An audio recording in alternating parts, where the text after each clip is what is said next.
Et salut tout le monde, aujourd'hui de l'actu Xbox, encore une fois de l'actualité Xbox. On va encore parler de la fameuse Xbox Series S.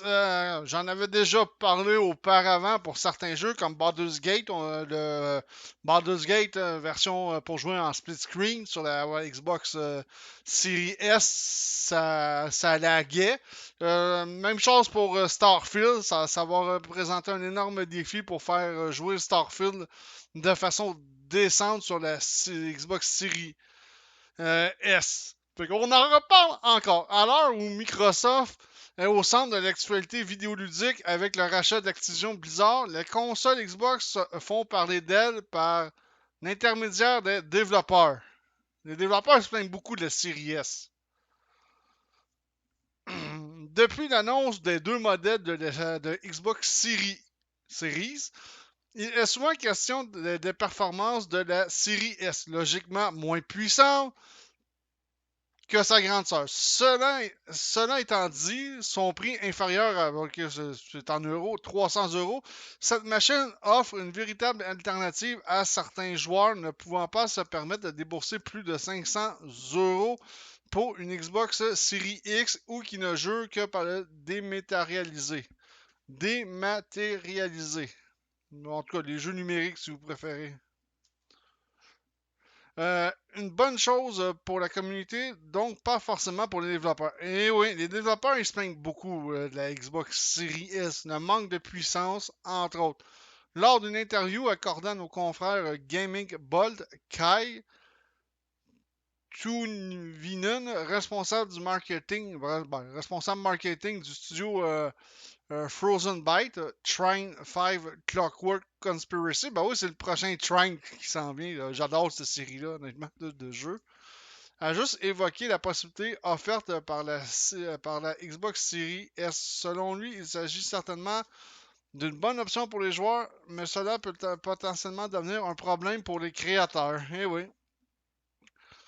Un matériel plus puissant est toujours meilleur du point de vue du développeur. Je pense pour les jeux plus gourmands en graphique, la série S peut devenir un goulot d'étranglement. Car sa prise en charge est nécessaire. Et oui, on ne peut pas la laisser tomber parce que la série S s'est vendue quand même à plusieurs exemplaires. Beaucoup. Fait que c'est dur de la laisser tomber, là. Du point de vue du joueur, je suppose que c'est une bonne option d'avoir une console plus abordable. Ça, c'est sûr, est plus abordable. C'est quand même un point assez fort, je dirais. Il insiste en rappelant que Train 5 à Clockwork Conspiracy pourra tourner en 4K à 60 FPS sur PS5 et Xbox Series X. Tandis que la version S ne profitera que de la 1444p, une fréquence d'affichage similaire. Mais tu sais, du 1444p quand même. Là, ok, là, on va mettre une chose au clair. Là. De toute façon, les jeux en général, présentement, là, je m'excuse, ils ne tournent pas tout à fait à 4K. Ça tourne plus alentour du 2K présentement que du 4K. Pour l'instant, c'est ça. C'est pas. Ok, à 60 FPS, ça oui, je pourrais le croire. Mais en 4K 60 FPS, avec un APU qui commence à se faire déjà vieillissant dans les consoles, de toute façon, ça tourne pas vraiment, véritablement en 4K. Tant que ça. C'est plus autour du 2K. Je sais, je connais quelqu'un qui est capable, qui avait fait des tests, puis c'était à ça qui était arrivé. Avec la PS5 et la Xbox Series X. Fait que du 1440p, c'est quand même un bon affichage pour une série S, soit du temps passant. C'est pas vraiment de la merde. Pour une fréquence d'affichage similaire. C'est quand même pas si pire, là, quand même. Là. C'est pas là. Ok, oui, il va y avoir une petite différence, mais quand même. Faut pas trop s'en faire tant que ça. Là. Il y a bien des joueurs qui veulent juste jouer, point. Ils vont pas porter attention vraiment au graphique tant que ça du jeu. D'ailleurs, l'Arion Studio a pareillement communiqué en ce sens récemment en affirmant. Ouais, l'Arion, c'est celui qui fait Baldur's Gate. en affirmant avoir rencontré des difficultés techniques pour faire fonctionner la coopération en écran partagé sur Baldur's Gate 3 sur la série S. Cela a ainsi conduit au report de la version Xbox. Bon, ça veut dire que la version Xbox de Baldur's Gate va être délayée, va être retardée à cause de la série S. Ouais, ça c'est un peu plate. C'est ça le problème. Xbox a quand même une bonne idée avec la série S. Mais c'est sûr, plus ça va avancer dans le temps, plus elle va devenir comme obsolète de ce côté-là. À moins que Xbox, là, il aurait fallu qu'ils revampent sa série S. Ils l'ont annoncé au dernier showcase du Summer Game Fest. Mais ils ont juste upgradé le disque dur. Ils ont aucunement upgradé le hardware à l'intérieur de la console. Et non seulement ils n'ont pas upgradé le hardware vraiment de la console à part le disque dur, mais ils vont demander, je pense, c'est comme 100$, 100 quelques dollars de plus, ce pour cette série S-là, ce que je trouve absolument absurde. Même ridicule. Et vous? Avez-vous peur que la présence d'une console moins performante sur le marché ne vienne brider l'évolution et l'innovation sur les prochains jeux, notamment en termes de graphique? N'hésitez pas à nous dire ce que vous pensez dans les commentaires. Ouais, ça c'est un autre problème. Oui, ça pourrait venir brider effectivement les futurs jeux, mais pas tant brider. Dans le cas de Baldur's Gate, ça pourrait être un bon exemple parce que Larian Studio avait annoncé que s'il n'arrivait pas à faire fonctionner le mode coopératif écran partagé sur la Xbox Series S, ils allaient ôter le mode coopératif pour la série X. Ça c'était vraiment, ben, ça c'est une catastrophe selon moi, là, parce que tu sais, si ça marche pas sur la série S, on va priver ceux qui ont une série, qui ont la série X d'avoir le mode coopératif écran partagé de Baldur's Gate 3. Tu sais, ça tient pas debout vraiment tant que ça, là. Parce que la personne qui a dépensé 600 balles pour sa série X, puis qui veut jouer à Baldur's Gate en écran partagé, je peux le comprendre, hein, d'être un peu d'être en colère de ce côté-là. Xbox va falloir qu'il aurait fallu, comme j'ai dit, que Xbox upgrade un peu la série S. Peut-être pas la mettre au même niveau tant que ça de la série X, mais au moins juste pour prolonger sa vie un peu. En même temps, PlayStation, c'est peut-être lui qui a eu la meilleure idée avec sa 100% digital, qui est la même console, sauf pas de lecteur Blu-ray intégré dedans, c'est la seule grosse différence. On peut juste acheter des jeux en dématérialisé seulement avec la PlayStation 100% la PlayStation 5 digitale, mais ça reste que c'est la même console. Les Xbox, eux autres, ils ont voulu faire un peu différent. Ça nous a bien profité, mais là, présentement, il y a beaucoup de développeurs qui rencontrent des problèmes, puis moi, je crains que vu que les développeurs rencontrent des problèmes, ils vont être obligés d'enlever des features dans certains jeux. Puis ça va se refléter sur la série X aussi parce qu'ils se casseront pas de basic à faire enlever des features sur la version série S. Puis de mettre des features pour la Xbox Series X. Ils se casseront pas de basic. S'ils sont poignés pour enlever des features sur la Xbox Series S, ils vont faire la même chose pour la Xbox Series X. Fait que ça sera pas le fun. Moi, Baldur's Gate 3, mais à date, on peut pas le précommander. C'est sûr que c'est un jeu qui m'intéresse. Je pense que je vais y aller pour la version. Fait chier un peu, mais je vais y aller un peu pour la version PS5 parce que moi, je payais du Xbox. Tout dernier moment, je payais encore du Xbox Gold pour jouer en ligne. Mais là, je vais être obligé de me payer du PlayStation Plus si je veux jouer en ligne. Sinon, au pire aller, je vais l'acheter. Sinon, au pire des cas, je vais l'acheter sur PC rendu là. Fait que, ouais, la Xbox Series S qui fait encore parler d'elle, puis pas nécessairement bien. Bon, on va rester dans Xbox encore une fois. Le Xbox Game Pass, les joueurs grognent, ce détail ne passe pas. Ben oui, le Xbox Gold il est enlevé. Moi, je pense qu'il me reste encore 6 mois encore à mon abonnement Xbox Gold parce que le Game Pass, moi, ne m'intéresse pas. Tout ce que je veux, c'est jouer en ligne. Bordel, tout ce que je demande, c'est ça. Le reste, moi, avoir des jeux gratuits, ça m'intéresse pas, surtout que c'est des jeux en cloud streaming, ça m'intéresse encore moins de ce côté.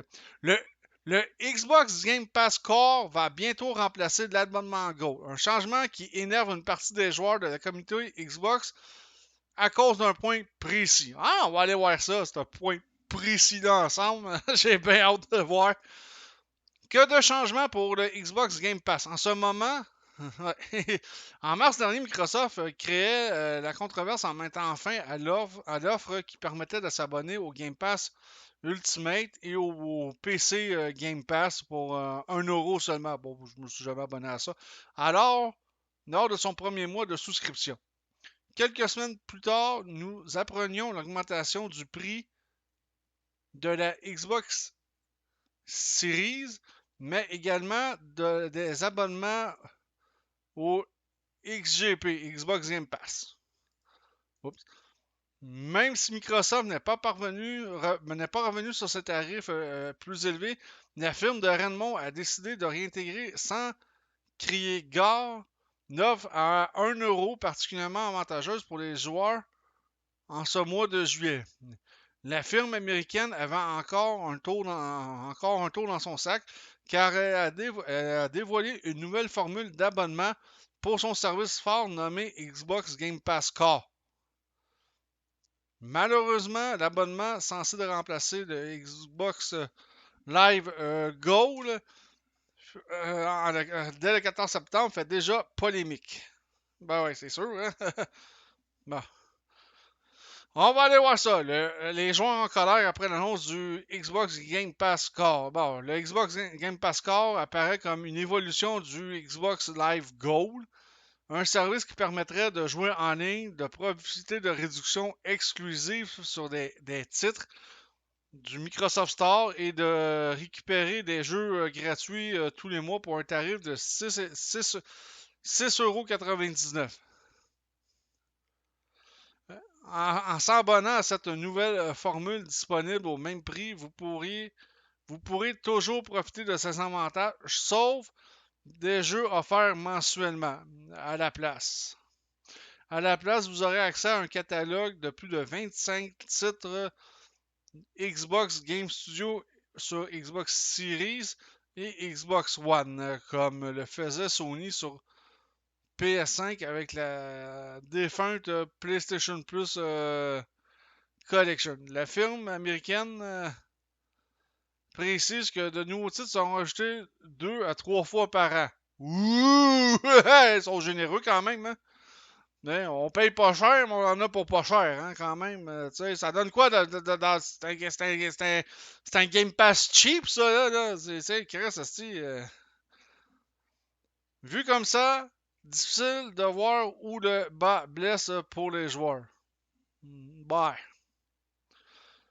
C'est sûr qu'ils auraient peut-être pu me donner peut-être un petit peu plus. Parce que le prix d'abonnement augmente. Puis ils donnent un petit peu, mais pas terriblement. En tout cas, on va voir. En réalité, ce n'est pas vraiment l'abonnement en lui-même qui dérange, mais plutôt l'équilibre entre les différentes formules. Ouais, ça, c'est ce que j'en avais déduit. Hein. En effet, que le Xbox Game Pass Core permet de profiter du jeu en ligne pour 6,99€ par mois. Ah, mais ce n'est pas le cas. Ce n'est pas le cas du Xbox Game Pass console, pourtant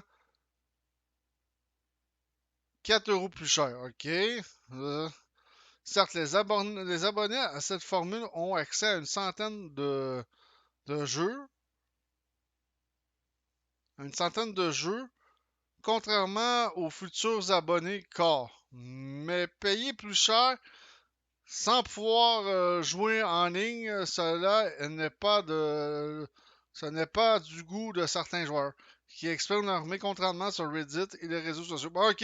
Autrement dit, tu as le Game Pass Core, que tu as le droit à une certaine banque de jeux en ligne gratuits. Ben, une certaine bande de jeux en ligne sur le Microsoft Store gratuit. Puis tu as l'autre abonnement que tu payes 4€ de plus qui s'appelle Xbox Game Pass Console. Mais tu peux pas jouer en ligne. Ben là, c'est ridicule. Moi, là, le Xbox Game Pass console, mais upgradez-le, puis mettez le jeu en ligne, rendu là, que le monde peut jouer en ligne. Ils payent plus cher que la base, ils peuvent pas jouer en ligne. C'est nono, ça, là. C'est vraiment, vraiment niaiseux, là, de ce côté-là. Le Game Pass Core est annoncé comme la formule la plus basique du Game Pass. Le Game Pass console est présenté comme la version améliorée, mais il n'y a pas tous les avantages de la formule Core. Ben là, c'est sûr, tu peux pas jouer en ligne.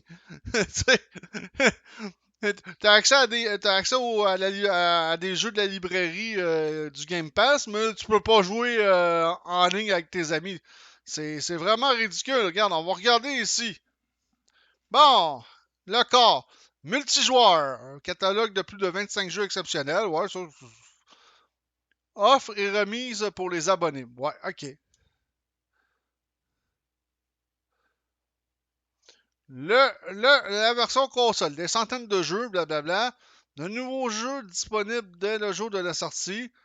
Ok, même chose, à part ça ici, qui est un peu plus puissant. Bon, ça, le PC, ça, on s'en fout, parce que le PC, on peut jouer en ligne un peu importe, là. Ça dérange pas ben. Puis le Ultimate, des centaines de jeux exceptionnels sur console, de nouveaux jeux disponibles dès le jour de la sortie, Members Deal, Discount and Perk, multijoueur en ligne sur console et un abonnement EA Play. Ouais, il y a un petit problème, là. Moi, si je serais Microsoft, là, rendu là, tu charges 10,99€ par mois. Puis, celui-là, tu l'enlèves, celui-là devient la base. Mais tu rajoutes l'option de pouvoir jouer en ligne. C'est ce que je ferais, rendu là. Parce que là, il y a clairement une formule de trop. Là, ils ont rajouté ça pour que ça soit vraiment basic. Oui, je peux comprendre en même temps. Mais en même temps, ça, ici, ça aussi, ça blesse parce que là, s'ils décident d'enlever ça carrément, mais là, ça va encore plus chialer parce qu'il y a du monde qui ont acheté, qui s'abonnent, qui prennent ce type d'abonnement-là pour pouvoir jouer à des jeux.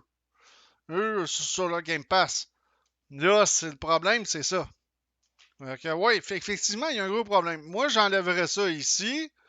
Ok, tu laisses le prix ici, mais tu rajoutes le multijoueur en ligne sur console. Ça me semble que ça serait pas trop compliqué, vraiment. Là. Je sais pas c'est quoi le problème. Je sais pas la façon qu'ils réfléchissent. Des formules qui sèment le tour. Il est vrai que les nouveaux arrivants dans l'écosystème Xbox pourraient logiquement penser que l'abonnement console donne accès au multijoueur en ligne.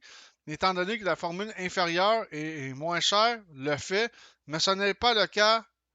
Mais ce n'est pas le cas. Pour d'autres, il y a vraiment de quoi en faire toute une histoire. Surtout que rien ne change par rapport à la situation actuelle avec le Xbox Live Go. Un joueur avance l'argument que les abonnés Xbox Game Pass console ne choisissent pas cette formule pour jouer en ligne. Ouais, mais en même temps, tu payes plus cher, tu peux pas jouer en ligne, c'est ridicule, là. Un peu, là, tu sais, quand même, là.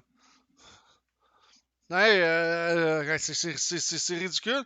Mais pour le catalogue proposé, moi, plus ou moins d'accord avec ça quand même. C'est mon opinion, vous en faites ce que vous voulez. Plus ou moins d'accord là-dessus. Quoi qu'il en soit, on imagine que Xbox ne se gênera pas pour apporter des ajustements à ses abonnements une fois le Xbox Game Pass Core lancé le 14 septembre prochain. Ouais, moi, les joueurs qui m'argumentent, ceux qui choisissent ça, c'est pour la librairie de jeux. Ouais, ok, mais tu peux pas jouer en ligne, là. Il me semble que on pourrait jouer en ligne au prix qu'on paye, là. Écoute bien, on a des centaines de titres, oui, ok, là. Faut pas exagérer, là. Des centaines de titres. Ça, je suis prêt à le croire, mais quand même, là. Payer 11€ par mois pour ça. Pas certain, moi. Pas certain. Fait qu'il va falloir que Xbox réfléchisse à faire des ajustements parce que c'est pas que c'est pas fort, mais ça clash un peu. Ça clash un peu de ce côté-là. Fait que là-dessus, je vous dis ciao tout le monde, à la prochaine.